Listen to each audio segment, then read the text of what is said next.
I woke at 3:30 a.m. on the first day of 2017 and decided to film a New Year's Day vlog. First order of business, load up on a few cups of tea. Now, my teapot wouldn't boil with more than 2 cups of water in it, so filming this took forever.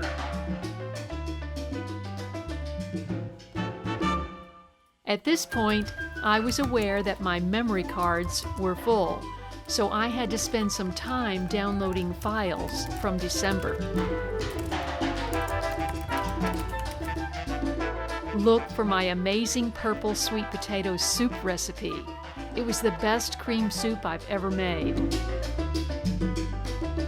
Dawn was breaking and the sun was coming up. I shot a photo of sunrise over the garden and created a card to share on social media.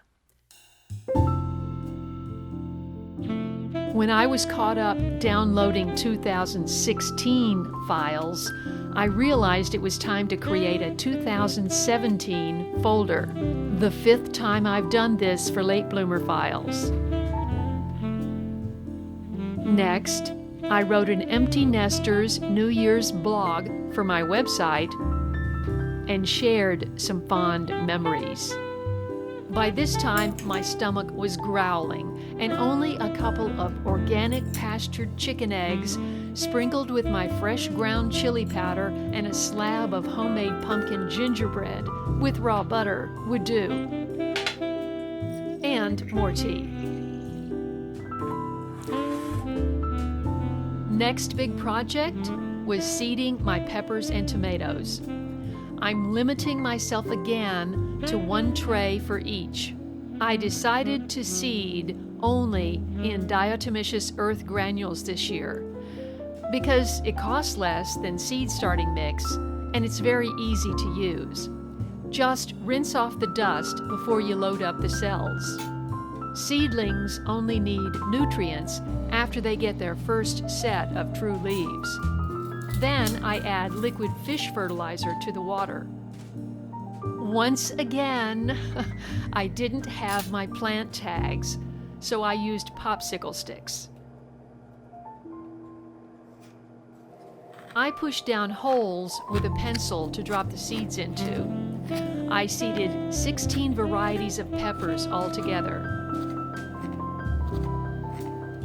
By the time I am potting up, the sticks are sometimes misplaced, so I drew a chart. Now it was time to set up the tray in the studio. You don't have to turn on lights until they sprout, if they're on a heat mat. If you don't have a heat mat, turn on the light for a little warmth to speed up germination. Now for tomatoes. I seeded 20 cells in 10 varieties. I'm only trying 1 new variety this year, Black Vernissage from Baker Creek. I seeded Egyptian spinach and jute in the remaining 4 cells. I'm starting 5 days earlier than last year, hoping to get into production early before June gloom sets in and we have limited sun.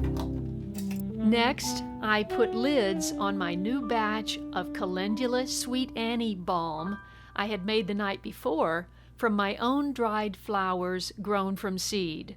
I learned how to do this from Share2 Garden Organic on Facebook. These make great gifts. By 1 p.m., I was finally out of my pajamas. I had ordered live comfrey roots from Strictly Medicinal, and they arrived on New Year's Eve. I thought, it won't take long to get them planted. Let's just do it. This will be my 3rd try for comfrey. Hopefully, 3rd time is the charm. I've tried in a pot, which is not recommended, and under the olive tree, which soaked up all the water and choked the soil with roots. Comfrey likes well-drained, moist soil with sun. Plant them root side down and cover the top with about 2 inches of soil.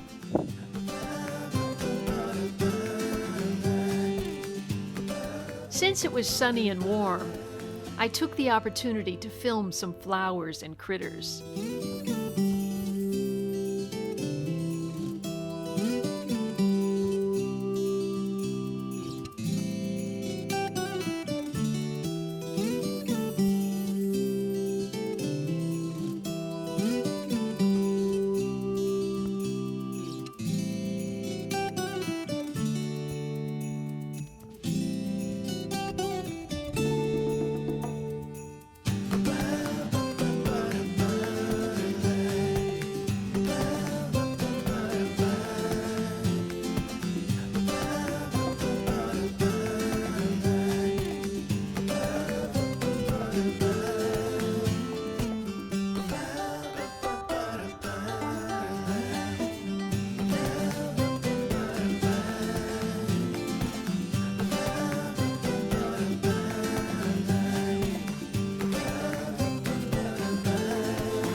Then I got busy planting the comfrey.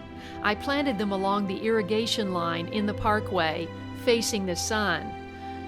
I've been steadily converting the parkway to perennials, with the addition of several inches of wood chips.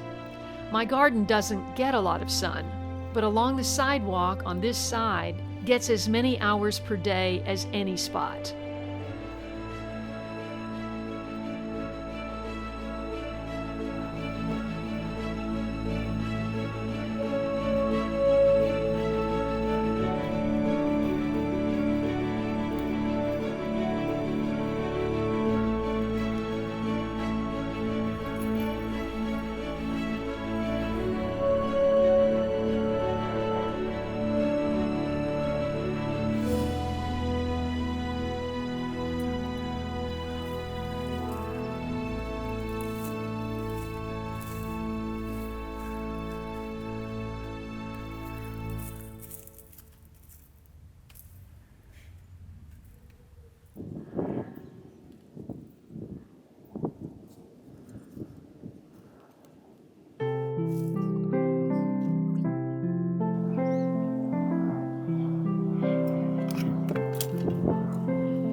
I also received a lot of seeds, but I didn't have time to plant them.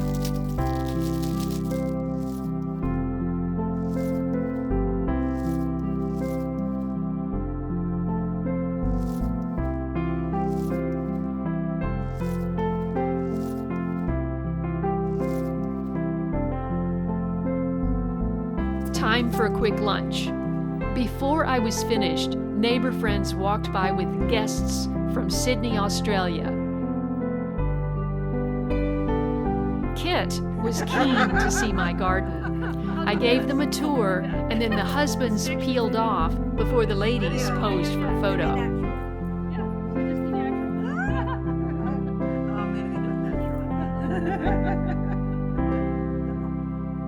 Just a few more images from the garden.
I went to bed super early last night so I could make the most of the first day of 2017.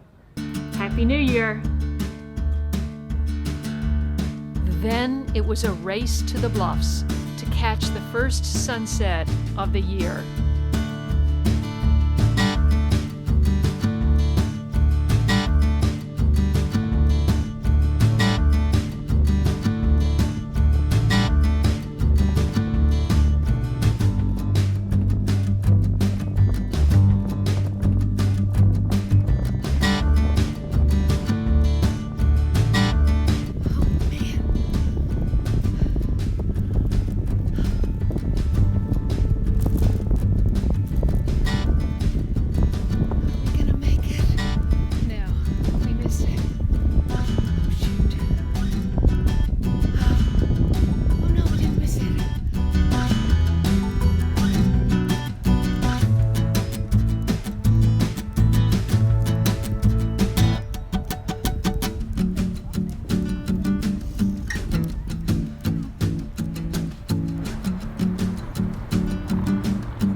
have to put it all together.